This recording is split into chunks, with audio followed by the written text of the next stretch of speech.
হুজুররা অপরাধ করে দেখে যদি মনে করেন এটা জায়েজ আছে, ইমান থাকবো? এটা তো জুব্বা পাগড়ির হুজুর, ভিতরে তো কিছু নাই। সম্মানিত আশিকের রাসূলেরা, আশিকের রাসূলের দল যে রাসূলের সিরাতুল মুস্তাকিমের দল, একমাত্র নাজাত প্রাপ্ত বেহেশতি দল, আপনাদের বিশ্বাস হয়? এছাড়াও যে বা যারা মদিনায় যাইতে চান, রাসূলের জিয়ারতে যান, আমাদের আপত্তি নেই, আমরাই পাঠাইতে চাই। তবে গিয়া যাইবার আগে আমার সাথে কথা বলে যায়, আপনি নিয়ম ফলো করে চলেন। যে নিয়মে রাসূল আপনাকে সাহায্য করবে, আপনি গিয়ে উপকৃত হবেন। আবার সমস্যা যে এদের আচার আচরণ ইসলাম থেকে মানুষকে দূরে সরাই দেয়।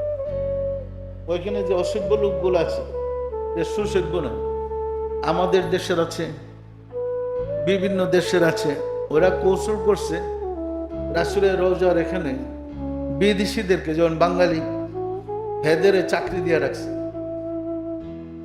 অনেক। এই বাঙালিগুলা আমাদের দেশের লোক গেলে ওই মা ফাতেমার এখানে বলেন, রাসূলের যে যে স্মৃতিগুলো আছে, ওরা উল্টা ব্রেন ওয়াশ করে বলে যে তোমরা এখানে এত টাকা খরচ করে আসছে কেন? রাসূল তোমার মাটির সাথে মিশে গেছে, কি আছে? আপনার বাঙালি ভাই শিখাই দিতেছে। আপনার তো নির্ভর করে গেলেন তাদের কাছে, বাঙালি ভাই ধরে বোঝার জন্য, এমন ভাবে ব্রেন ওয়াশ করে দিল, আপনি বাংলাদেশ আসলে কোন ওইলালের মাজারে যাবেন। বিষয়টা পরিষ্কার। যে যে দেশের লোক ওইখানে জিয়ারতে যায়, প্রত্যেক দেশের কর্মচারী রাখছে বেতন দিয়া, ওরা ওইখানে খেদমত করতেছে। তো ওই দেশের লোকজন সাধারণত নিজে একটা দেশি পাইলে দৌড়ে আসে, গেলে বোঝাই দিয়ে ভালো মতো, মা ফাতেমার কি আছে, ওইরা মাটির সাথে মিশে গেছে, কোনো চিহ্ন তো নেই, এখানে জিয়ারতের কি দরকার? আপনার বাঙালি ভাই এটা ইদানিং শুরু করছে। এবং জিয়ারতের যেগুলা জায়গা আরো আছে, উহুদের প্রান্তর, ওইসব জায়গায় তো গাড়ি দাঁড়িয়ে দিতে 4-5 10 ফুট উঁচা ওয়াল করে রাখছে, দেখতেও দেন ওই শহীদদের। রাসূল নিজে ওইখানে জিয়ারত করতে গেছে, আর হেরে মনে হয়েছে একদম রাসূলের ধর্মটার উল্টা দিকে, বিপরীত গতিতে। এবং আপনাদের দেশের বাইরেই মোতাবা বানাইছে এদের। মোতা মানে আমাদের দেশে মোল্লা বলি না, ওই হুজুরকে মোতাবা বলে। এই মোতাবাগুলা পয়সার লোভে আমাদের দেশের স্বজাতিগুলোর উল্টা বুঝাইয়া ইমানটা নষ্ট করে দেবে। আমি কি কথাটা পরিষ্কার বলতে পারছি? সুতরাং এই কারণে আমরা তো রাসূলের শত্রু নই, আমরা রাসূলের গোলাম, আমরা নবী পরিবারের গোলাম, আমাদের জীবন তারা। কিন্তু ওইখানে গিয়ে যদি ভুল বুঝায়, আমার মনে আছে একজন ইঞ্জিনিয়ার বিয়েছে, আমি তখন ওই বিল্ডিংয়ে থাকি, আসিফ সাহেবের সাথে আসছিল, সিমেন্টে চাকরি করতেন, ইলেকট্রিক্যাল ইঞ্জিনিয়ার।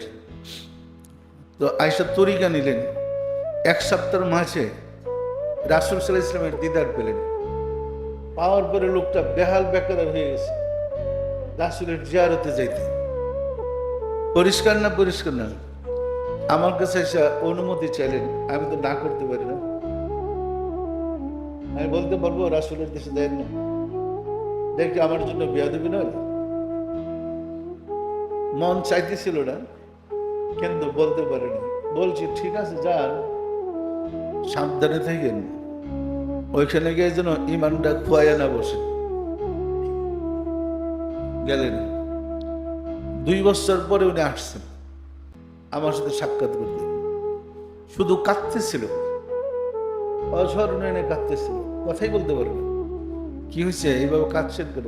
বাবা জান, আমার চাকরি হয়েছে হেরেম শরীফের ভিতরে, ওইখানে একটা পাওয়ার স্টেশনের প্রধান, ওই বিদ্যুৎ সাপ্লাইয়ের ব্যাপারটা, আমি ওইখানে থাকি। বাবা জান, আমি ধর্ম ছেড়ে গেছি। কেন? রাসূলের দেশে গিয়ে ধর্ম ছেড়ে দিন, কি কারণ? শুধু কাঁদতেছিল। বলার পরে বললো, বাবা জান আমি আর মুসলমান নাই, ধর্ম ছেড়ে গেছি।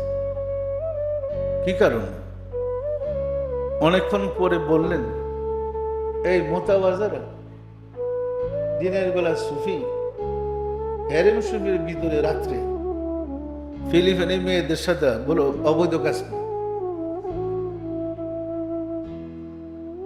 এরা নিজের চোখে বাস্তবে দেখে আমার ধর্ম রয়েছে, তাই বলে হেরা জাহান নামে যাক, আপনার কি?